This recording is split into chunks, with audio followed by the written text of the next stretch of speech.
isso aí, meus amigos! Salve, salve a todos vocês que nos acompanham. Boa noite a todos. Está no ar o nosso Connect Sport desta segunda-feira. Estamos juntos aqui diretamente dos estúdios da Connect Brasil TV para mais um programa, iniciando a semana da melhor maneira, que é na sua companhia. Então seja bem-vindo ao nosso programa. Desde já, curta, compartilhe o nosso conteúdo para que mais pessoas conheçam o nosso trabalho e vamos juntos trazendo o que há de melhor do mundo esportivo para vocês neste início de semana. Desde já, desejando a todos vocês, espero que o seu dia tenha sido muito bom. Desejo a todos vocês uma excelente semana, que sejam dias abençoados por Deus e que juntos venhamos alcançar todos os nossos objetivos. Connect Sport no ar com muita informação para vocês do mundo esportivo, destacando aí mesmo com a data FIFA, os campeonatos estaduais, tivemos aí decisões importantíssimas pelo Brasil, que tivemos aí, que a gente vai frisar aí, tivemos o Ceará campeão, o Avaí sendo campeão também estadual, ao lado do Bahia, e a gente vai destacar isso tudo daqui a pouquinho para vocês sobre essas partidas dos campeonatos estaduais pelo Brasil, dando ênfase também à primeira rodada do Campeonato Brasileiro Feminino com grandes jogos, informações aí do mundo do esporte, Fórmula 1 tem espaço no nosso Connect Sport, com o GP da China que ocorreu nesse final de semana, mais um quadro Você Sabia, trazendo curiosidades aí do mundo do esporte para vocês e dando ênfase às eliminatórias sul-americanas, Nations League, mercado da bola e já fazendo um pré-jogo para a partida de amanhã entre Argentina e Brasil no Estádio Monumental de Núñez. Então, vamos juntos para o Connect Sport de hoje, recheado de muita informação. É uma honra e um prazer estar na sua companhia. Mas antes, vamos já com um aviso, porque semana que vem tem estreia aqui na Connect Brasil TV, a partir das 6h15 da noite, programa Esporte Show para vocês. Não percam, em breve, aqui na Connect Brasil TV, Esporte é Show. Aguardem. Aguardem, meus amigos, próxima segunda-feira, estreia aqui na Connect Brasil TV, programa Esporte é Show que vai estar retornando, né, para vocês que não sabem, o Eduardo Araújo esteve apresentando aí o Esporte Show por 5 anos e meio na Rádio Estilo e agora retorna para fazer aqui o Esporte Show na Connect Brasil TV, vai voltar totalmente repaginado, então se você é amador, se você é simpatizante do futebol amador aqui de Carapicuíba, fiquem ligados aqui no Esporte Show. Não é só futebol amador não, o Eduardo vai englobar todas as modalidades esportivas no Esporte Show com um bate-papo diferenciado. Então, para você que é amante do esporte, fiquem ligados aqui na Connect Brasil TV. Mais um programa esportivo aí ao lado do Connect Sport aqui na nossa grade de programação. Com o Esporte Show, estreia próximo segunda-feira, dia 31 de março, a partir das 6h15 da noite aqui na Connect Brasil TV. Vamos juntos aqui então, iniciando nosso programa, fazendo aí, prestando a nossa homenagem aos times que foram campeões deste final de semana pelos campeonatos estaduais pelo Brasil. Daqui a pouco a gente já vai começar trazendo gols para vocês, mas vamos começar aí com o título do Bahia, o catarinense conquistado pelo Avaí, o Avaí sendo campeão catarinense, empatando aí a sua partida que aconteceu na ressacada contra a Chapecoense por 1-1 e se sagrando campeão catarinense, o título que não via desde o ano de 2021. Tivemos também que dar ênfase aí na imagem que vai estar aparecendo para vocês no Ilustra, o título cearense. O Ceará aí venceu, acabou vencendo a primeira partida contra o Fortaleza por 1-0, com gol do Fernando Sobral de pênalti. Na partida de volta empatou por 1-1 neste final de semana e se sagrou aí campeão cearense pela 51ª vez. E dando ênfase também ao título baiano da equipe do Bahia. O Bahia conseguiu um grande triunfo aí diante da equipe do Vitória, no Barradão, um jogo movimentado, um jogo que teve até confusão, que a gente vai passar o vídeo para vocês. O Bahia aí ficou no empate por 1-1 e se sagrou aí campeão baiano mais uma vez de sua história, quebrando aí a série do ano passado que foi conquistada pela equipe do Vitória. Então, dando aí os parabéns às torcidas aí, tanto de Avaí, tanto do Ceará, quanto também da equipe do Bahia para vocês. Então, fica a homenagem aqui do Connect Sport para as torcidas aí dos clubes campeões estaduais pelo Brasil. Vamos começar então nosso Connect Sport trazendo informações, vamos começar então falando dos campeonatos estaduais pelo Brasil, trazendo um giro de resultados, gols e análises para vocês que nos acompanham. Gustavo, pode colocar o ilustre aí de gols pra gente, porque tem gol pra caramba aqui pra gente destacar deste final de semana. Vamos começar falando pelo Campeonato Cearense, como a gente mesmo frisou no Ilustra, jogo da final, partida de volta da final. O Fortaleza ficou no empate com o Ceará por 1-1. Destaque também para o Campeonato Mato Grossense, final, partida de ida. O Cuiabá de virada venceu o Primavera por 2-1. Já pelo Campeonato Catarinense, um jogo muito polêmico, o Avaí ficou no empate com a Chapecoense por 1-1 e dando ênfase também que mesmo com 1-1 não ter disputa de pênaltis, é pelo regulamento do Campeonato Catarinense. O Avaí terminou uma posição à frente do que a equipe da Chapecoense, com isso teve vantagem na fase de mata do Campeonato Catarinense, se beneficiou por esse regulamento, por essa regra, e mesmo com esse empate se sagrou campeão catarinense. Vamos falar também do Campeonato Pernambucano, jogo movimentado, partida de ida da final. O Retrô acabou sendo derrotado para o Sport por 3-2. Final do Campeonato Baiano, o Vitória empatou com o Bahia por 1-1. E pelo Campeonato Paranaense, outro jogo movimentado, partida que aconteceu no Willie Davis, o Maringá empatou com o Operário por 2-2. Já pelo Campeonato Paraibano, primeira partida da final, o Souza levou a melhor ao vencer o Botafogo da Paraíba por 1-0. E pelo Campeonato Goiano, grande resultado do Anápolis, que em casa venceu aí, conseguiu um resultado sólido e eficiente diante da equipe do Vila Nova por 2-0 e larga com vantagem aí para a final da segunda partida do Campeonato Goiano. Vamos começar falando do Campeonato Cearense. O Ceará empatou com o Fortaleza e é bicampeão estadual de maneira invicta. O Esquadrão Alvinegro empatou com o Fortaleza em 1-1. E faturou o título. O Ceará teve Gaston Ávila expulso aos 5 minutos do segundo tempo. Lucas Sacha fez o primeiro gol aos 13 minutos do segundo tempo. E Pedro Raul descontou aos 26 minutos. Com o empate, garantiu aí o título para a equipe do Ceará, já que havia vencido a primeira partida por 1-0. E pelo Campeonato Mato Grossense, o Cuiabá venceu o Primavera por 2-1 de virada. No primeiro jogo da final, no estádio Cerradão, com um golaço do meio atacante Rômulo, que abriu o placar para o Gigante Roxo aos 17 minutos do segundo tempo. O zagueiro Bruno Alves empatou logo depois de cabeça. Na reta final, o volante Caleb recebeu passe açucarado de Max e virou a partida, garantindo assim a grande vantagem do Dourado na decisão. E o Campeonato Catarinense, o Avaí é campeão catarinense. A equipe comandada por Ederson Moreira conquistou aí o seu 19º título da história, após empatar com a Chapecoense por 1-1 na partida de volta. Com o término da primeira fase à frente do adversário, o Leão tinha vantagem e aproveitou para celebrar junto com a torcida. Bruno Matias abriu o placar para o Verdão do Oeste no estádio da Ressacada em Florianópolis, com uma pintura de fora da área. Na sequência, Eduardo Brock, em uma cobrança de pênalti, deixou tudo igual, decretando a igualdade e a conquista azurra do Campeonato Catarinense de 2025. Já pelo Campeonato Pernambucano, em uma partida com segundo tempo emocionante, o Sport derrotou o Retrô pelo placar de 3-2 na tarde deste sábado, pela finalíssima da partida da ida do Campeonato Pernambucano, partida que ocorreu na Arena Pernambuco. Os rubro-negros abriram o placar com gol de Richard Franco contra e depois Lucas Lima alargou a vantagem de pênalti, mas a Fênix ressurgiu na etapa complementar. Em 7 minutos empatou a decisão sob a batuta do experiente Fernandinho e balançou as redes fazendo o segundo gol com Hansley, empatando assim 2-2. Entretanto, brilhou a estrela do centroavante Pablo, que ele aproveitou que a zaga do clube de Caramagibe deu bobeira e assim com a saída do goleiro Fabian Volpe sacramentou o título rubro-negro numa batida cruzada. Ele fez aí o terceiro gol do Sport, garantindo assim a vitória por 3-2. Já pelo Campeonato Paranaense, Maringá e Operário ficaram no empate em 2-2 no primeiro jogo da decisão do campeonato, que aconteceu no estádio Willie Davis. Quem saiu na frente foi o Operário aos 5 minutos com Bosquilha em cobrança de falta e Neto Pessoa 24 minutos e um belo chute de fora da área ampliou para 2-0. O Dogão não desistiu e foi ainda na primeira etapa, descontou com Max Miller aos 30 minutos e após o lance ser revisado pelo VAR, chegou ao empate com Matheus Moraes aos 6 minutos da etapa complementar, partida terminada empatada por 2-2. Já pelo Campeonato Paraibano, Souza e Botafogo da Paraíba ficaram frente a frente neste domingo no estádio Marizão, em Souza. Ao fim do jogo, melhor para a equipe do Dinossauro, que venceu o Belo pelo placar de 1-0, gol de Pedro Lima, e fica agora um empate do tetracampeonato estadual. Já pelo Campeonato Goiano, o Anápolis deu um grande passo rumo ao título goiano. Mesmo com um jogador a menos, o Galo da Comarca venceu o Vila Nova por 2-0 no estádio Jonas Duarte e abriu boa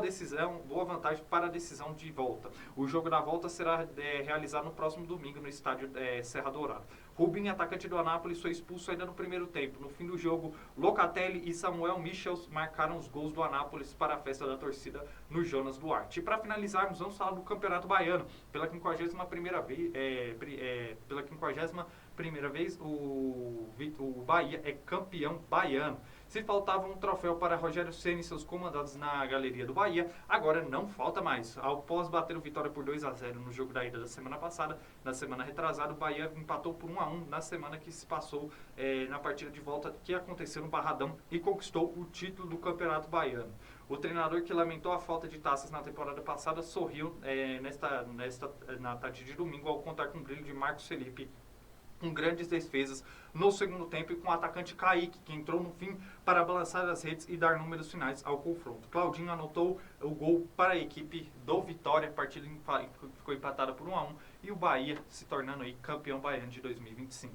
Então, para vocês que nos acompanham, este foi aí os campeonatos estaduais, de maneira resumida, tudo que ocorreu neste final de semana. Mas a gente mostrou gols, a gente falou de taças sendo erguidas pelos principais campeonatos estaduais pelo Brasil neste final de semana. Mas os clássicos, tivemos aí ânimos exaltados, e a gente vai passar algumas cenas que tivemos aí lamentáveis. Primeira da partida da Chapecoense, a Chapecoense que protestou bastante após a conquista do vice-campeonato, não quis nem receber a medalha de vice-campeão da competição. O técnico Gimaldo Arposo, toda a direção, a cúpula da Chapecoense, de certa maneira ficou indignada com a decisão do pênalti marcado a favor da equipe do Avaí, e tivemos cenas lamentáveis. Coloca aí o vídeo, Gustavo, do Jimenez, atleta da Chapecoense. Olha lá, ó, viu só? Filmei! Golpeando por trás, iniciou todo esse tumulto que ocorreu ali após o término da partida na arena da ressacada. Com isso, ele ainda hoje emitiu uma nota pedindo desculpa aí pelo ato que ele cometeu com o torcedor do Avaí, disse que foi até ameaçado, ele e sua família, mas está aí para vocês essas cenas lamentáveis aí após a conquista do título do Avaí. O torcedor foi comemorar no gramado, acabou provocando ali a torcida da Chapecoense, e com isso o Jimenez acabou perdendo a cabeça e acertando uma voadora nas costas do torcedor. E a gente vai passar agora com áudio, Gustavo, a cena de confusão que tivemos aí no estádio do Barradão, entre Vitória e Bahia.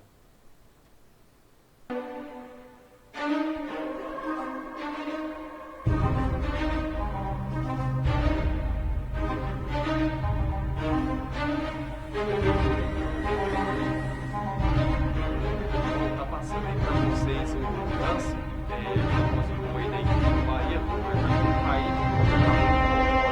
Frente à torcida do Vitória. A gente sabe que a partida, assim também como é aqui em São Paulo, né, na Bahia também a Federação Baiana coloca a torcida única nos clássicos, e após o gol aí da equipe do empate da equipe do Bahia, o goleiro Marcos Felipe foi comemorar frente à torcida do Vitória, acabou gerando toda uma briga generalizada, até o treinador Thiago Carpini acabou perdendo a cabeça, partindo para cima do Acevedo, jogador da equipe do Bahia, e acabou tendo essa briga generalizada e marcado aí por expulsões, muita confusão ali após o gol da equipe do Vitória. O árbitro da partida acabou encerrando o jogo, selando assim o título da equipe baiana, mas está passando aí o ilustre para vocês das cenas que tivemos aí após o gol de empate da equipe do Bahia entre jogadores do Vitória e da equipe do Bahia. Inclusive o treinador, o Thiago Carpini, ali perdendo a cabeça, com ânimos exaltados, partindo para cima do atleta da equipe do Bahia. A gente vai até passar o lance daqui a pouco para vocês aí neste ilustra.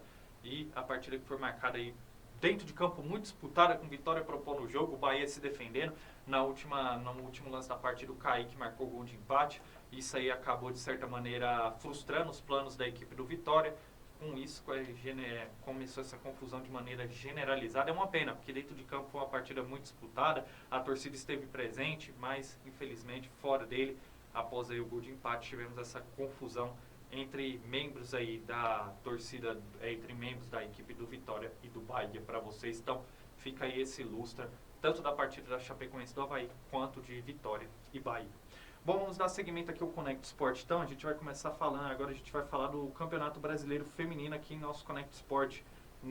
Grandes jogos aí marcaram a primeira rodada da competição nacional, e a gente vai começar destacando aí os resultados. Tivemos aí pela primeira rodada a vitória do Bahia diante da equipe do Internacional por 3-2, um empate entre Juventude e América Mineiro por 1-1, dando ênfase também ao empate entre Palmeiras e Bragantino por 0-0, e a Ferroviária, que estreou com o pé direito, goleando o Sport em casa por 7-0, partida que aconteceu em Araraquara. E o 3B da Amazônia, em casa, até propôs as ações da partida, mas acabou sendo derrotado para o Fluminense por 1-0. E o Cruzeiro, em um jogo muito movimentado da rodada, venceu aí a equipe do Grêmio de virada por 4-3. A finalização da rodada, temos aí os jogos entre Real Brasília e Corinthians, Flamengo e São Paulo. Vamos falar um pouco do que aconteceu, dando um panorama para vocês sobre as partidas que tivemos pela primeira rodada do Campeonato Brasileiro Feminino. A Ferroviária aí estreou com o pé direito, fazendo 7-0 diante da equipe do Sport. O Sport que retorna à Série A1 da competição após subir na temporada passada, com o Micaele fazendo 2 gols, com a Duda também, atleta da Ferroviária. Micaele e Duda, ambos as atletas, fazendo 2 gols na partida, e os outros gols foram aí de Raquel, Nath Vendito e a estreante Milene, fizeram os gols aí da equipe da Ferroviária goleando assim a equipe do Sport por 7-0. Já o Cruzeiro, uma partida muito movimentada contra a equipe do Grêmio. As gurias saíram na frente ainda do primeiro tempo, fazendo 2-0 com os gols aí de Giovaninha e Amila Rodrigues. Porém, no segundo tempo, o Cruzeiro voltou com a outra postura. Um jogo que foi movimentado, tendo 3 pênaltis, 2 para a equipe do Cruzeiro e 1 a favor da equipe do Grêmio. O Cruzeiro conseguiu chegar ao empate aí com Pribac e Bianca Brasil, mas aí a Tayla fez o terceiro gol da equipe do Grêmio, fazendo 3-2 no segundo tempo. E nos instantes finais da partida, o Cruzeiro teve um grande poder de reação para virar a partida para 4-3, empatando aí com a Gisele e fazendo o quarto gol da partida com o Gabi Soares, fazendo assim, conquistando assim uma grande vitória de virada por 4-3. E o jogo também do Fluminense contra o 3B da Amazônia. O 3B da Amazônia atuando em casa, por mais que seja uma equipe que subiu, garantiu acesso para essa temporada do Campeonato Brasileiro Feminino, fez uma boa partida. No primeiro tempo propôs mais as ações da partida, criou boas oportunidades, teve até finalização no travessão. Na volta do segundo tempo, o Fluminense até voltou melhor do que no primeiro tempo, criando boas oportunidades, mas a equipe do 3B da Amazônia continuou propondo o jogo, mas que brilhou a estrela do Fluminense, que marcou o gol aí aos 32 minutos do segundo tempo, no momento cirúrgico da partida, com a Raquel Fernandes, garantindo assim a vitória do tricolor das Laranjeiras por 1-0 diante do 3B da Amazônia. E o Palmeiras, que enfrentou o Bragantino aplicado taticamente, soube se defender, deu bola para a equipe do Palmeiras. O Palmeiras teve algumas oportunidades, mas não conseguiu o arremate final para fazer o primeiro gol, e a partida terminou empatada aí por 0-0. Então, este, para vocês que nos acompanham, foi um breve resumo dos jogos da primeira rodada do Campeonato Brasileiro Feminino, que você sabe, a gente vai sempre destacar aqui, fazer uma cobertura completa dentro do Connect Sport. Bom, vamos falar agora do quadro Notícias do Esporte aqui em nosso programa, dando ênfase ao bloco 1, com muita notícia bacana do mundo esportivo para vocês. Vamos começar falando do WSL Surf. Nas ondas portuguesas, 2 brasileiros disputaram o título da etapa de Peniche da World Surf League neste domingo. Com a presença da torcida verde e amarela, em massa das areias lusitanas, Iago Dora superou na decisão Ítalo Ferreira para conquistar o segundo título da carreira em etapas do Tour. A decisão foi emocionante, esteve aberta até os últimos segundos de bateria e contou com um cardápio de aéreos. Iago alcançou o somatório de 13,37 com as notas de 6,70 mais 6,67 contra 12,43 de Ítalo, com a nota 7,43 mais a nota 5. Iago sobe 11 posições do ranking com a vitória, assume o 4º lugar e entra no top 5. Ítalo mantém a liderança apesar da derrota. E agora vamos falar de skate. A abertura da temporada de 2025 teve Raíssa Leal. A brasileira dominou a etapa final do Skate Street e conquistou o título da etapa de abertura da temporada de 2025 do STU, o Circuito Internacional de Skate, no Skate Park da Orla do Guaíba, em Porto Alegre. 2 vezes medalhista olímpica, a maranhense ficou em primeiro lugar com 81,57, seguida da espanhola Daniela Terol com 64,37 e da gaúcha Maria Lúcia com 51,24. Parabéns aí a Raíssa Leal por conquistar aí o título da etapa do Skate Park em Porto Alegre. E agora vamos dar ênfase ao basquete. Pela LBF, a Liga Nacional do Basquete Feminino, o César Araraquara venceu o Blumenau por 81-44 na tarde deste sábado no ginásio SESI, em Araraquara, e segue 100% na Liga de Basquete Feminino. São 3 vitórias do time paulista em 3 jogos. Já o Blumenau perdeu a 3ª consecutiva na competição nacional. Pela NBA, vamos destacar alguns jogos que tivemos neste final de semana, como os Pistons vencendo aí a equipe do Pelicans por 136-130, o Cavaliers superando aí o Utah Jazz por 120-91, o Miami Heat vencendo o Hornets por 122-105, o Boston Celtics vencendo o Trail Blazers por 129-116, os Spurs aí vencendo o Raptors por 123-89, o Denver Nuggets aí superando o Rockets numa partida muito equilibrada por 116-111, e o Thunder vencendo o Clippers por 103-101. Já pelo vôlei, destacando aí pela Superliga Feminina, a última rodada da fase de classificação da Superliga teve mais um confronto decisivo entre Praia Clube e Minas. Desta vez melhor para a equipe de Uberlândia, que virou sobre o maior rival e venceu por 3-7-1. Parciais de 21-25, 28-26, 25-19, 26-24 e garantiu a melhor campanha da primeira fase. O Minas terminou logo atrás na 2ª posição. Já pela Superliga Masculina, o Cruzeiro assegurou com uma rodada de antecedência a melhor campanha da fase de classificação da Superliga Masculina. Após vencer o Suzano por 3-7-1, com parciais de 25-16, 25-27, 25-18 e 25-18 na noite deste domingo, em duelo disputado no ginásio Guanandizão, em Campo Grande, no Mato Grosso do Sul. Já pelo tênis, Felipe Meligeni superou Juan Pablo Ficvoshi na noite deste domingo e se sagrou-se campeão do Challenger de Mérida, no México. O tenista brasileiro bateu aí o seu adversário por 3-1 com parciais de 6-2, 1-6 e 6-2 e conquistou seu quarto título em torneios da categoria. Com o resultado, o brasileiro deu um salto de 21 posições no ranking da ATP, saindo da posição número 176 para a posição número 155. Já pelo judô, a seleção brasileira de judô terminou o Grand Slam de Tbilisi, na Geórgia, conquistando mais uma medalha. Neste domingo, último dia de competição, o medalhista olímpico de equipes em Paris 2024, Rafael Macedo, fez uma ótima campanha com 3 vitórias e ficou com a medalha de bronze de peso médio masculino até 90 quilos. Este foi o primeiro pódio dele no ano de 2025.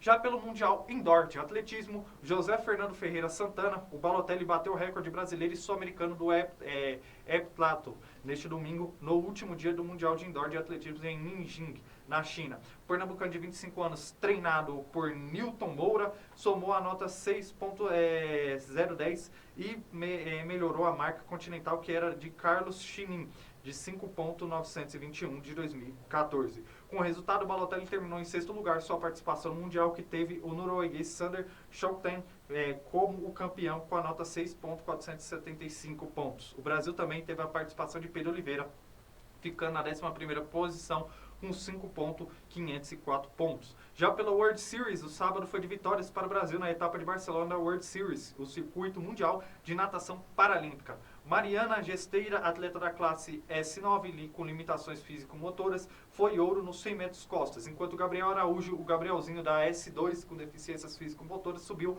ao lugar mais alto do pódio nos 150 metros medley. Para vocês que nos acompanham, este então foi o primeiro bloco do Giro de Notícias do Esporte aqui em nosso programa. Bom, agora a gente segue aqui o nosso Conect Esporte, trazendo para vocês o quadro Você Sabia, que já é um panorama do grande clássico que teremos amanhã entre Argentina e Brasil. A gente vai trazer uma série de jogos históricos entre ambas as seleções no quadro Você Sabia dessa segunda-feira.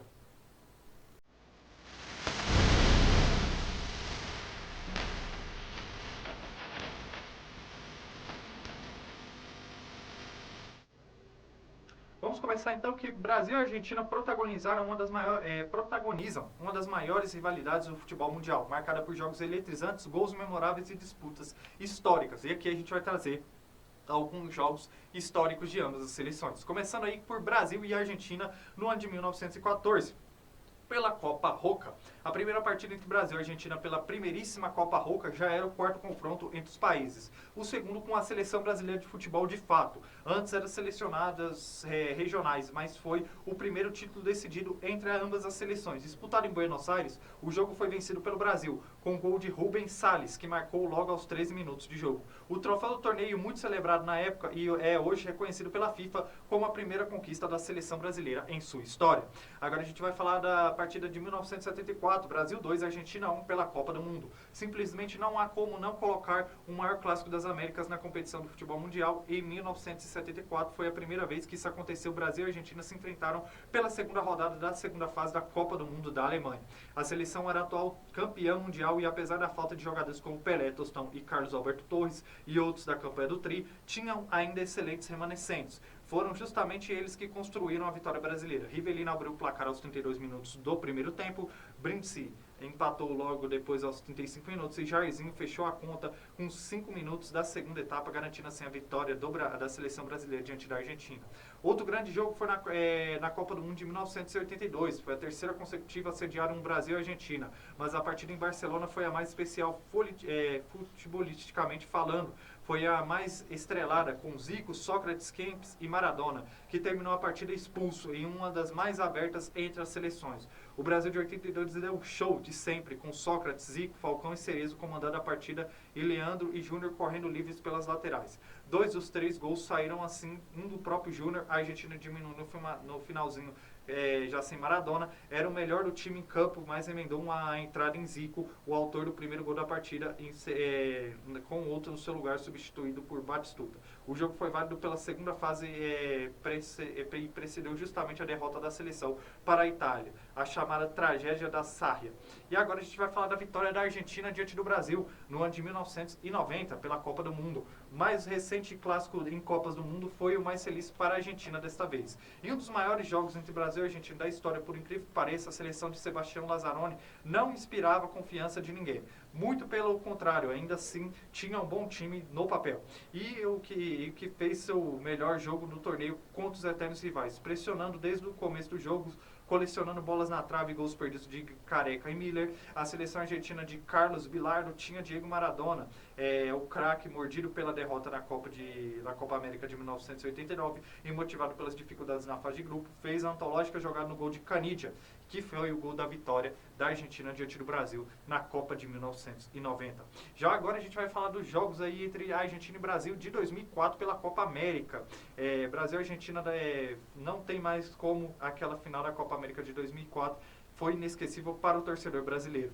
A seleção brasileira estava em uma entre safra curiosa, sem os principais destaques do Penta e há um ano de explosão de Kaká, Ronaldinho Gaúcho e Robinho. Tinha Alex e Adriano suas maiores referências. A Argentina, por sua vez, tinha uma grande seleção, com Heinz, Mascherano e Tevez, que seria eliminada na Copa da Alemanha em 2006, mas no último ano de Marcelo Bielsa no comando. O jogo em si foi movimentado e parelho, mas aos 6 minutos finais valem por todos os outros. Aos 84 aos 42 minutos, 84 é o que valeu aos 42 minutos do segundo tempo. Delgado desempatou para os irmãos, que passariam a aplicar eficientemente a sua mais conhecida catimba. Mas aos 48 minutos de jogo do segundo tempo, Adriano conseguiu dominar uma bola alçada na área e num giro rápido e eficiente marcou um golaço. A partida terminou empatada e a decisão foi para os pênaltis e o título ficou com o Brasil. Outra partida sem entrar na história. E desses anos, dessas partidas que estamos falando, vamos para uma partida mais recente no ano de 2021, decisão da Copa América entre Argentina e Brasil, realizada no dia 10 de junho de 2021 no Maracanã, no Rio de Janeiro, terminou com a vitória da Argentina. Este jogo marcou a conquista do primeiro título de Lionel Messi com a seleção principal argentina, um momento altamente significativo em sua carreira. O único gol da partida foi marcado por Ángel Di Maria aos 22 minutos do primeiro tempo após um lançamento de Rodrigo de Paul. Di Maria aproveitou o erro defensivo do lateral Renan Lodge e com um toque de categoria encobriu o goleiro Ederson, garantir a vantagem da Argentina. A final foi marcada por um jogo intenso, com muita disputa física e momentos de tensão. O Brasil, comandado por Tite, pressionou bastante no segundo tempo, mas encontrou dificuldades para superar a defesa argentina, bem postada e liderada pelo goleiro Emiliano Martinez, que fez defesas importantes naquela partida. Neymar, principal jogador brasileiro, teve uma atuação apagada e devido à forte marcação da Argentina. Essa vitória pôs o fim de um jejum de 28 anos sem títulos da Argentina em competições internacionais e selou o 15º título da seleção argentina em Copa América de sua história, igualando assim o recorde do Uruguai. Para o Brasil, que era o atual campeão da competição, a derrota representou a grande frustração, especialmente por ter perdido em casa no Maracanã. Além de consolidar a importância de Messi na seleção, o título reforçou o renascimento do futebol argentino sob o comando do atual treinador Lionel Scaloni. Para encerrarmos, vamos falar segundo a FIFA, o histórico de confrontos entre Brasil e Argentina registra 110 jogos até aqui. Nessa contagem, cada uma das seleções venceu 42 vezes, além de 26 empates. A rivalidade tem uma história de mais de 110 anos. Então, aqui no quadro Você Sabia de hoje, a gente reforçou um pouco sobre esses grandes jogos memoráveis. Tem outros diversos jogos ainda para a gente falar. Se fosse para falar todos, a gente teria que ter mais de 2 programas para a gente destacar todos os jogos, mas tá aí, jogos importantes aí, confrontos entre Brasil e Argentina para vocês.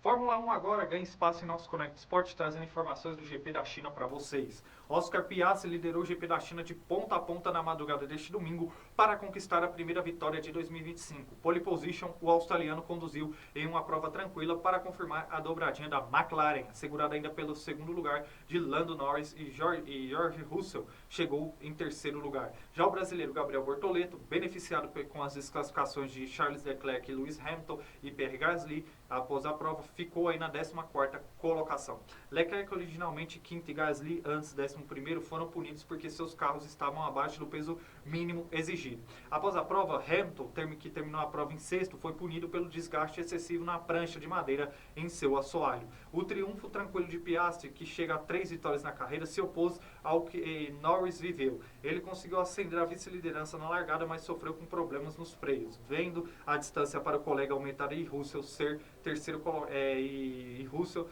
colocado aproximar-se. Resultado final, tivemos aí Oscar Piastri da McLaren na primeira posição, Lando Norris da McLaren na segunda posição e George Russell da Mercedes ocupando a terceira posição. Quarta colocação, Max Verstappen. Quinta posição, tivemos Esteban Ocon da Haas, o Max Verstappen da RBR. Kimi Antonelli da Mercedes ficou aí na sexta posição. E destaque aí para Alexander Albon da Williams, que ficou na sétima colocação. Então, para vocês que nos acompanham, vai destacar aí que tivemos aí desclassificados aí o Fernando Alonso da Aston Martin, que acabou abandonando a corrida, o Lewis Hamilton da Ferrari, que foi desclassificado, Charles Leclerc também, que foi desclassificado, e o Pierre Gasly da Alpine, que também acabou sendo desclassificado. O próximo GP será no dia 6 de abril, no Japão, no circuito de Suzuka, e a Fórmula 1, você sabe, sempre tem e sempre terá espaço dentro do Connect Sport para vocês que nos acompanham. Seguimos aqui com o nosso programa, a gente ainda tem muito assunto pertinente no mundo esportivo dessa segunda-feira para trazermos para vocês, e chegou aquele momento do nosso giro de notícias do mercado da bola.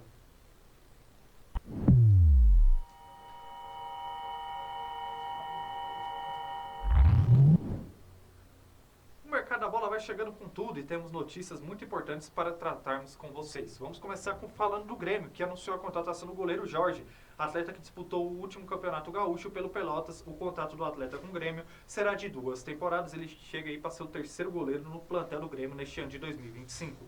O Vélez Sarsfield da Argentina sondou o volante Lucas Romero do Cruzeiro, porém o Cruzeiro não demonstrou interesse em se desfazer do seu atleta. O Goiás, após aí ser eliminado do Campeonato Goiano, anunciou a saída do treinador Jair Ventura e acerta o retorno do treinador Wagner Mancini. O Mancini, que foi demitido em dezembro do ano passado, agora em março reassume novamente e retorna para assumir o comando técnico no Goiás nesta temporada de 2025. E ainda falando do Goiás, que propôs uma troca com seu principal rival, o Atlético Goianiense, o Shailon, de ir para o Goiás e o Atlético Goianiense receber o William Lepo. O Dragão se mostrou interessado pelo negócio. Juventus anuncia a demissão do treinador Thiago Motta. Em seu lugar, assume o croata Igor Tudor, ex-Lazio, Olympique de Marseille e Galatasaray. O croata assume o lugar de Thiago Motta, que tinha contrato com a Juve até 2027. O ítalo brasileiro, que deixou o comando técnico após após ter maus resultados nos últimos jogos, e com isso Igor Tudor assume o comando técnico da Juventus até o fim desta temporada. O Tigres do México tem negociações em andamento com o atacante Ángel Correa, do Atlético de Madrid. E o Hummels deixará a Roma no final da atual temporada. Segundo o portal Fictice, o Liverpool estaria disposto a preparar uma oferta de 120 milhões de euros por Rodrigo, atacante brasileiro do Real Madrid. E segundo o portal Tudor Sport, o Nottingham Forest tem interesse na contratação do volante Douglas Luiz, da Juventus da Itália. Então, para vocês que nos acompanham, estas foram as notícias do mercado da bola.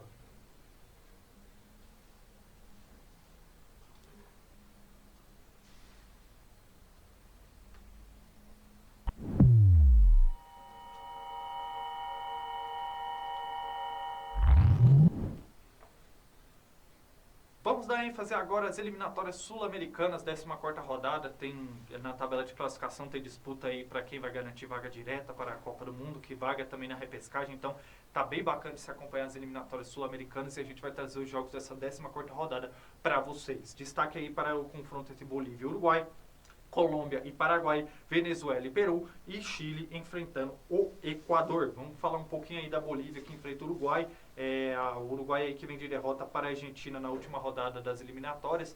Com este resultado aí, o Uruguai viu Equador e Brasil ultrapassarem a Celeste na tabela de classificação. E já a Bolívia vai contar com o fator altitude ao seu favor. Como mandante, a seleção tem um bom retrospecto nessas eliminatórias sul-americanas e vai apostar no fator El Alto, o estádio El Alto, que é um dos maiores aí em nível de altitude, com mais de 5 mil metros a nível do mar. E com isso, esse é o fator principal da Bolívia para tentar triunfar diante da seleção uruguaia. A Bolívia que não venceu nenhuma das últimas 4 partidas em eliminatórias sul-americanas, e o Uruguai que também, no setor ofensivo, das últimas 8 partidas, a equipe a partida da seleção uruguaia nas últimas 8 partidas terminou com menos de 2,5 gols por partida. Então a ineficiência ofensiva está sendo uma das principais dificuldades da maneira tática do Marcelo Bielsa implementar nessa seleção uruguaia. O Uruguai tem uma seleção mais eficiente, com os destaques individuais,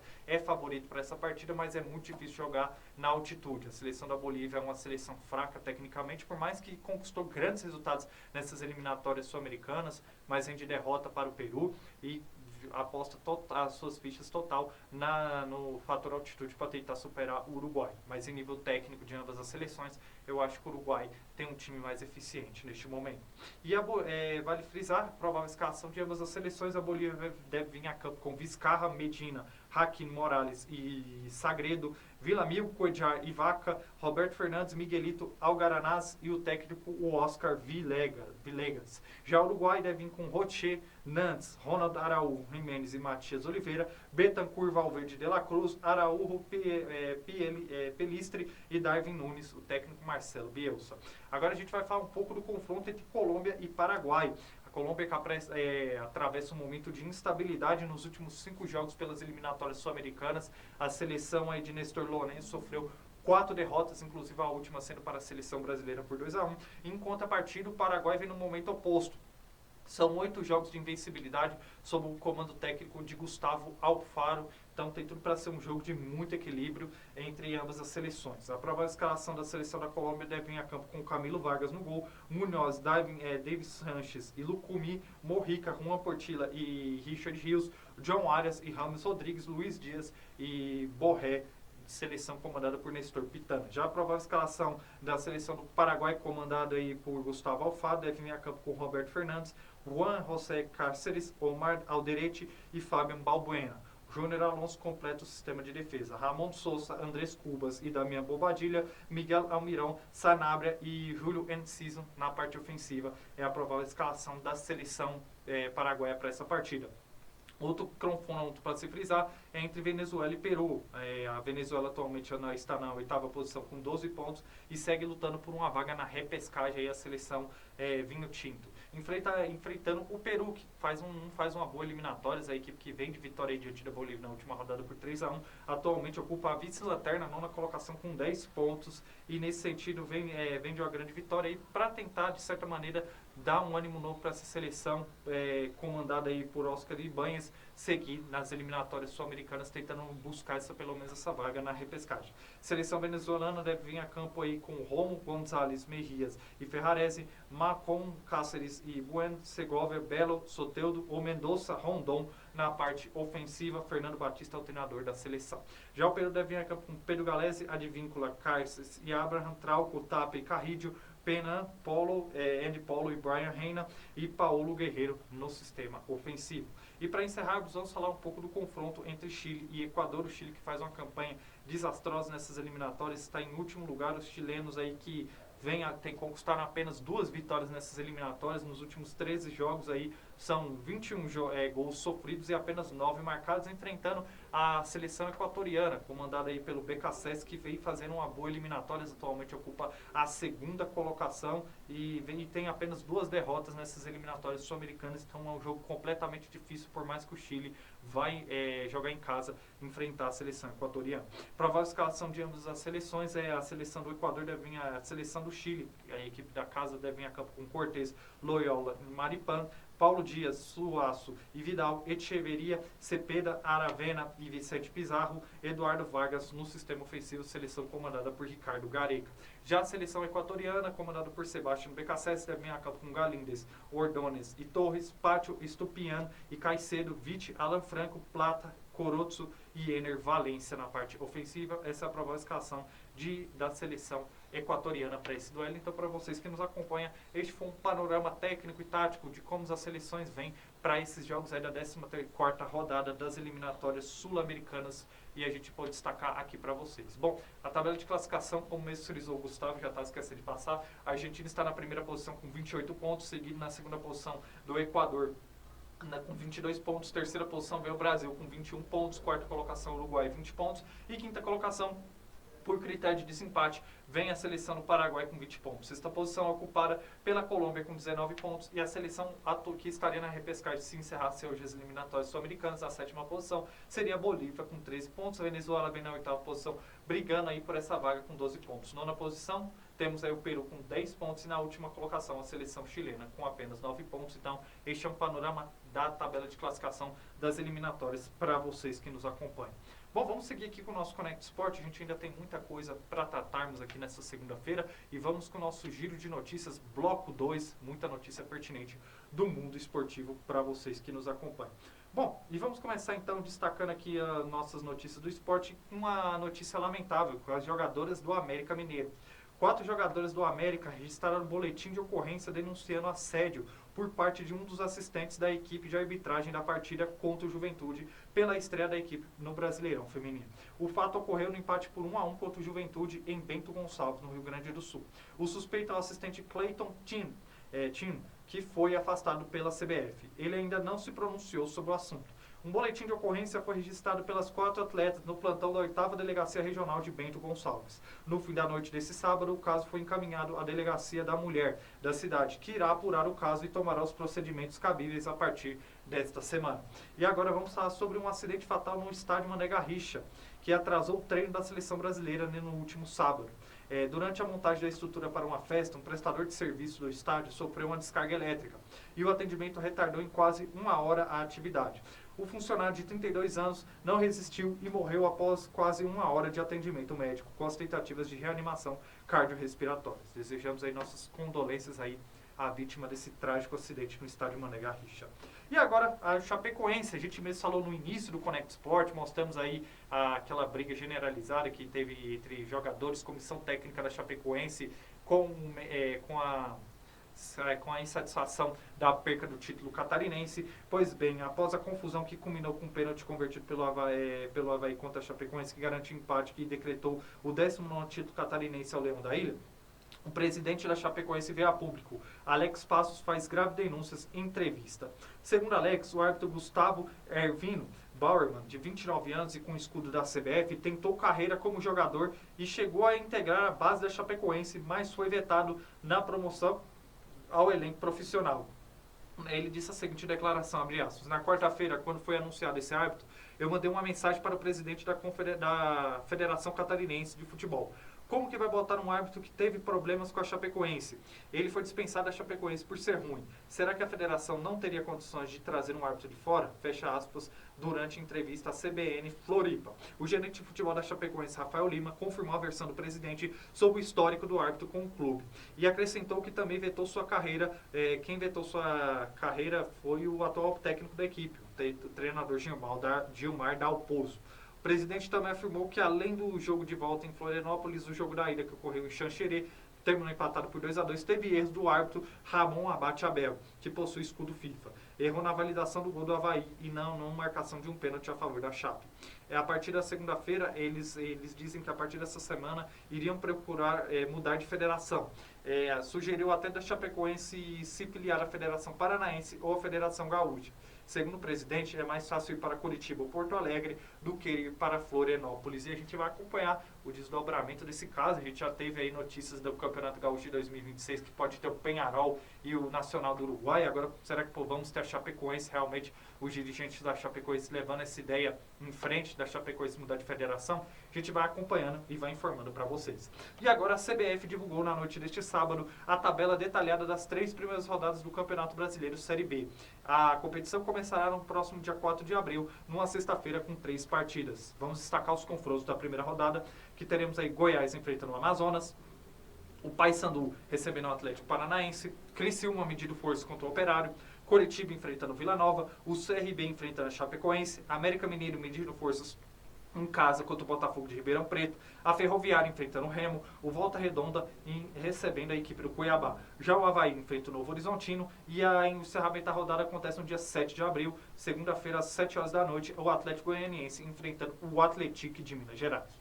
E agora a gente vai falar sobre a Matonense, que fechou sua participação na Série A4 do Campeonato Paulista com 14 derrotas e 15 jogos na primeira fase. Só que o último revés, na tarde deste sábado, não foi em campo. O clube confirmou que levou um WO por falta de policiamento no estádio Sócrates Stomato, em Bebedouro, interior de São Paulo, onde o jogo contra a Penapolense, válida pela rodada final e com o mando da equipe de Matão, estava marcado. Os jogadores subiram para o gramado já uniformizados, assim como a arbitragem. Mas sem a bola rolando, o time de Penápolis venceu por 3-0 e se livrou do rebaixamento. Além da Matonense, que caiu na 12ª rodada, outro rebaixado para a última divisão paulista foi o Audax, que chegou a ser vice-campeão estadual em 2016 sob o comando de Fernando Diniz. E para encerrarmos, vamos falar sobre Edinaldo Rodrigues, com a chapa por mais um futebol mais inclusivo e sem discriminação de qualquer natureza. O atual presidente da CBF, Edinaldo Rodrigues, foi reeleito por aclamação na Assembleia Geral da entidade na manhã desta segunda-feira. A eleição foi marcada há 8 dias atrás, para a véspera do clássico entre Argentina e Brasil, pelas eliminatórias da Copa do Mundo. O novo mandato começa em março de 2026 e vai até março de 2030. É a primeira reeleição de Edinaldo na CBF. Ele assumiu o poder provisoriamente em junho de 2021, depois do afastamento de Rogério Caboclo sob acusações de assédio sexual e moral. Edinaldo, que chegou a dizer que não seria candidato à reeleição, tem direito a mais uma reeleição, portanto ele pode ficar no poder até o ano de 2034. Então, para vocês que nos acompanham, este foi o nosso giro de notícias do esporte. Seguimos aqui em nosso programa para falarmos da Nations League. Jogos aí das quartas de finais, já temos semifinais definidas e a gente vai dar ênfase sobre a Nations League aqui em nosso Connect Sport. Destacando para vocês aí as quartas de final, tivemos aí a partida entre Alemanha e Itália empatada por 3-3, porém, como a Alemanha tinha vencido o primeiro jogo, garantiu classificação para a semifinal. Portugal goleou aí a Dinamarca no estádio José Alvalade por 5-2 e também está classificada para a semifinal. A Espanha empatou com a Holanda em Valência por 3-3 no tempo normal e nos pênaltis venceu por 5-4, se classificando para a semifinal. E a França é a outra seleção que está classificada. No tempo normal, reverteu a desvantagem que sofreu na partida de ida contra a Croácia, vencendo por 2-0 e nos pênaltis venceu por 5-4. Vamos falar aqui da partida da Alemanha. Em um duelo digno da história dessas duas seleções, Alemanha e Itália empataram por 3-3, mas a vaga ficou com os alemães, que venceram o primeiro jogo por 2-1 e avançaram com placar agregado de 5-4. O primeiro tempo foi um show da Alemanha, que dominou as ações da partida e abriu 3-0, com gols de Kimmich, Kleindienst e Musiala. Mas a Itália voltou disposta a mudar o roteiro. Mouskin, atacante da Fiorentina, marcou 2 vezes. E nos acréscimos, Raspadori converteu um pênalti e deixou tudo igual. Apesar da reação impressionante, os alemães garantiram classificação para as semifinais. E outro jogo emocionante foi de Portugal e Dinamarca, que fizeram bonito, mas ainda os portugueses venceram por 5-2 com direito à prorrogação. Andersen abriu o placar a favor de Portugal. Christensen empatou de cabeça, Cristiano Ronaldo desempatou para Portugal e Eriksen deixou tudo igual. Portanto, brilhou a estrela de Trincão, atacante do Sport. Num golaço forçou a prorrogação ao marcar os 40 minutos do segundo tempo. Trincão, novamente no início da etapa extra, ampliou para os portugueses. No segundo tempo da prorrogação, Gonçalo Ramos, sem goleiro, fechou o placar, garantindo assim a goleada por 5-2. Já a Espanha, jogando em Mestalla, no estádio do Valência, está na semifinal. Depois de 2 jogos emocionantes contra a Holanda, empatando o primeiro jogo por 2-2 em Rotterdam e empatando em 3-3 na Espanha, em Valência. Oyarzabal abriu o placar de pênalti logo aos 7 minutos de jogo e a Holanda empatou na etapa final com o atacante do Corinthians, Memphis Depay, após cobrança de pênalti. Foi também Oyarzabal o autor do segundo gol espanhol e Matheson igualou novamente aos 33 minutos da etapa final. Lamine Yamal recolocou a Espanha à frente com um golaço aos 12 minutos da primeira etapa da prorrogação e a Holanda buscou a igualdade com Javi Simons, convertendo o pênalti e marcando assim o gol de empate por 3-3. O jogo ficou marcado também nas penalidades e Pedri acertou a cobrança decisiva a favor da seleção espanhola. E a França, emoção não faltou na classificação da França na Liga das Nações sobre a Croácia. Olivier e Dembélé marcaram no tempo regulamentar, devolvendo o placar sofrido na ida por 2-0. Após prorrogação sem gols, mas com equilíbrio do goleiro, com brilho do goleiro Livarovic, a disputa seguiu para os pênaltis. Nas cobranças, quem cresceu foi o francês Maignan, que pegou 2 cobranças. O triunfo por 5-4 as penalidades, a equipe de Didier Deschamps avança para a semifinal, onde irá enfrentar a seleção da Espanha. O Pamecano aí, defensor, fez o gol da vitória da seleção francesa para este jogo e já temos as semifinais definidas da Nations League, que será entre os jogos entre Alemanha e Portugal e Espanha e França. Bom, meus amigos, então a gente volta aqui para falarmos sobre seleção brasileira após destacarmos aí, dando ênfase à Nations League em nosso Connect Sport. Bora falar da partida que teremos da seleção brasileira, Brasil enfrentando a Argentina. Antes das escalações, Gustavo, vou falar aqui o panorama de ambas as seleções, depois você passa a provar as escalações e a gente faz uma análise sobre este confronto. Vale frisar que a Argentina é líder com 28 pontos, a equipe de Lionel Scaloni está muito próximo de garantir classificação para a Copa do Mundo e dependendo do empate, pode até depender uma combinação com empate da partida entre a Argentina e o Brasil, a seleção de Lionel Scaloni estará na próxima Copa do Mundo de 2026. Já o Brasil, depois de um péssimo início, vem de recuperação. A equipe soma aí 5 partidas de invencibilidade, tendo 3 vitórias e 2 empates e precisa também vencer essa partida se quiser se manter nas primeiras posições ali, brigando para a classificação direta para a Copa do Mundo de 2026. Agora sim, partida que acontece no Estádio Monumental de Núñez, vamos passar a prováveis escalações de ambas as seleções para vocês. Lembrando que o Brasil aí não deve... o Brasil que tem alguns desfalques, como Alisson, Gerson lesionados, Gabriel Magalhães e Bruno Guimarães estão suspensos e além disso, Wanderson e João Pedro, por opção técnica, devem sair do time titular.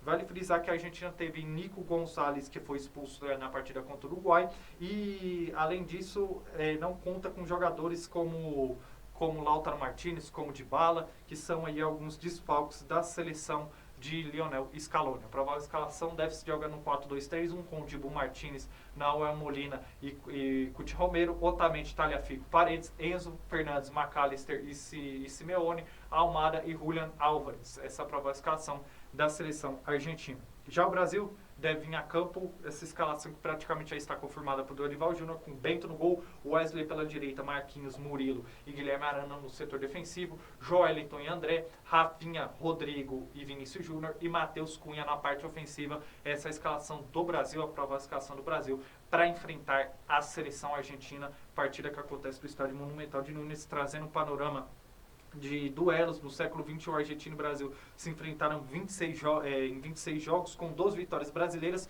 9 triunfos argentinos e 5 empates. O Brasil marcou 40 gols no período, enquanto a Argentina fez somente 24 gols. O Brasil não vence a Argentina como visitante nas eliminatórias há 16 anos. A última vitória aconteceu em 2009 no estádio Gigantes de Arroito, em Santa Fé, na ocasião. A seleção venceu por 3-1, então tem esse tabu a ser quebrado para a seleção brasileira, analisando o contexto geral de ambas as seleções. É um jogo muito difícil para a seleção brasileira, é um jogo onde ambas as seleções se espelham no mesmo esquema tático de atuar num 4-2-3-1, a Argentina apostando principalmente na sua linha de frente, contando aí com atletas como Enzo Fernandes, Simeone, Almada e Álvares na linha de frente, tendo ali o Enzo Fernandes, Simeone e Almada por trás e o Álvares como centroavante. Já o Brasil deve atuar também nesse 4-2-3-1, que deu certo contra a seleção colombiana, tendo ali o Rafinha, o Rodrigo e o Vinícius Júnior chegando por trás, e o Matheus Cunha sendo o centroavante da seleção brasileira. São duas seleções com o mesmo esquema tático. O Brasil se beneficia da seleção argentina de ter desfalques nessa data FIFA, inclusive a ausência de Lionel Messi, mas a seleção argentina mostrou que esse esquema tático funcionou muito bem contra a boa seleção uruguaia. O Almada chegando por trás, jogando mais próximo do gol, articulando jogadas no meio de campo, fez um belo gol de fora da área e garantiu a vitória da seleção argentina. Então, mesmo com essa seleção completamente salcada, a seleção argentina tem grandes jogadores na linha de meio de campo à frente que podem fazer o diferencial contra a seleção brasileira. Já o Brasil atuou nesse esquema tático 4-2-3-1, conquistou uma grande vitória sobre a seleção colombiana. Acredito que essas alterações são benéficas a favor da seleção, como a entrada do Murilo atuando na parte defensiva com Marquinhos. O Murilo que tem tido uma constância muito grande atuando pelo Nottingham Forest na Premier League. O Wesley também pela direita fez uma boa partida nos 20 minutos finais da partida contra a Colômbia. Quando ele entrou, ele apoiou muito bem, soube se defender e neutralizar o Luiz Dias. Então pode ser uma válvula de escape no setor direito de campo a favor da seleção brasileira. Então acredito que no contexto a seleção brasileira foi bem escalada. Acho que tem um jogo para ser muito equilibrado. Se analisarmos o contexto geral, a seleção argentina está à frente do Brasil, porque já tem um trabalho mais consistente e eficiente de Lionel Scaloni. É uma seleção que é atual campeã do mundo, é uma seleção que nos últimos anos tem apresentado futebol muito eficiente, e o Brasil nos últimos anos também não conseguiu, desde o ciclo do técnico Tite, repetir o que já fez há alguns anos atrás. Então, esse primeiro ano do trabalho do Dorival Júnior mostra que o Brasil precisa tem muito a evoluir ainda, mas saber se aquela vitória contra a Colômbia foi apenas mais uma vitória pelas eliminatórias ou se vai ser a virada de chave da seleção brasileira.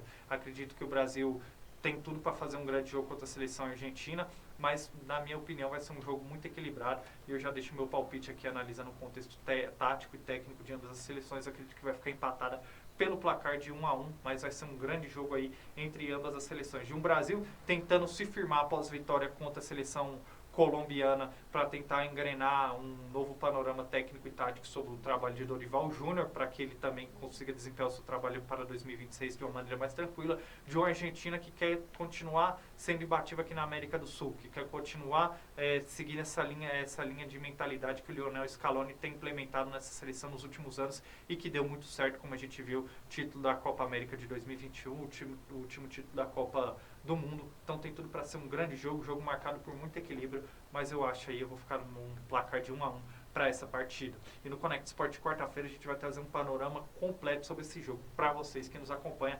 Partida válida pela 14ª rodada das eliminatórias sul-americanas. Bom, meus amigos, e antes de encerrarmos aqui o nosso Connect Sport, vamos deixar mais um aviso para vocês. Tem novidade aqui na Connect Brasil TV, dia 31 de março, próxima segunda-feira, e a gente vai trazer para vocês neste momento. Não percam, em breve, aqui na Connect Brasil TV, Esporte é Show. Aguardem. Programa Esporte é Show, apresentação do Eduardo Araújo, para você que é amante do futebol amador aqui da região de Carapicuíba, você que é amante do esporte no contexto geral. O Eduardo não vai englobar só o futebol, mas vai englobar todas as modalidades esportivas, trazendo o pessoal aqui para um bate-papo diferenciado aqui em nossos estúdios. Então, para você que está nos acompanhando, fiquem ligados aí pelo YouTube, Facebook e Twitch da Connect Brasil TV, no dia 31 de março, próxima segunda-feira, a partir das 6h15 da noite, programa Esporte é Show, a apresentação do Eduardo Araújo, mais um grande programa aqui na grade de programação da Connect Brasil TV. E vem outros programas por aí que a gente vai divulgando aos poucos aqui para vocês que nos acompanham. Então, sempre por isso que a gente sempre pede para vocês se inscreverem no nosso canal do YouTube, para vocês ficarem ligados aqui na Connect Brasil TV. Bom, meus amigos, estamos encerrando o nosso programa dessa segunda-feira. Agradeço imensamente a sua audiência, a sua interação até aqui pelo YouTube, Facebook, Twitch da Connect Brasil TV. Para vocês que ainda vão nos acompanhar, é um prazer imenso estar na sua companhia. Agradeço imensamente a todos vocês e peço encarecidamente para que todos vocês se inscrevam em nosso canal do YouTube, nos siga também no Facebook, na Twitch, para vocês ficarem antenados à nossa programação. Acompanhe o site connectbrasiltv.com para vocês ficarem antenados aí a nossas notícias, nosso portal de notícias da região oeste da Grande São Paulo. Bom, meus amigos, agradeço imensamente a sua audiência, desejo a todos uma boa noite, fiquem todos com Deus e quarta-feira estaremos de volta aqui na Connect Brasil TV para mais um Connect Sport. E vamos encerrar da melhor maneira possível com o nosso Connect Sport, prestando homenagem aí às torcidas que ergueram taça aí neste final de semana pelos campeonatos estaduais pelo Brasil. Parabéns ao Avaí, que venceu aí o Campeonato Catarinense, superando a equipe da Chapecoense. Parabéns também à equipe do Bahia, triunfando o clássico contra a equipe do Vitória. E destaque também para o Ceará, conquistando aí o Campeonato Cearense de 2025 de maneira invicta. Então, fica a homenagem aí do Connect Sport aos times que ergueram taça neste final de semana pelos principais campeonatos estaduais pelo Brasil. Um grande abraço a todos vocês e até a próxima. Tchau, tchau.